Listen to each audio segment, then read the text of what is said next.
શું મિત્રો તમારે પણ UDIS પ્લસની અંદર અપાર આઈડી જનરેટ કરતી વખતે આવી એરર શો કરે છે? તો તેના માટેનું સોલ્યુશન હું લઈને આવ્યો છું, તો ધ્યાનથી વિડીયો જોજો.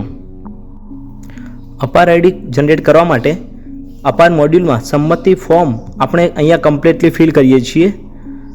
કમ્પ્લીટલી ફોર્મ ફિલ કર્યા બાદ આપણે નીચે સબમિટ ઉપર ક્લિક કરીએ છીએ. સબમિટ ઉપર ક્લિક કરીએ ત્યારે પ્રોસેસિંગમાં આપણને આવી એરર શો કરે છે.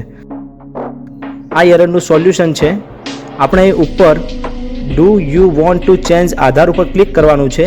પછી ત્યાં વિદ્યાર્થીનો આધાર નંબર આપણે નાખવાનો છે. વિદ્યાર્થીનો આધાર નંબર નાખ્યા બાદ આધાર કાર્ડમાં જે નામ છે એ મુજબ અહીંયા નામ એન્ટર કરવાનું છે.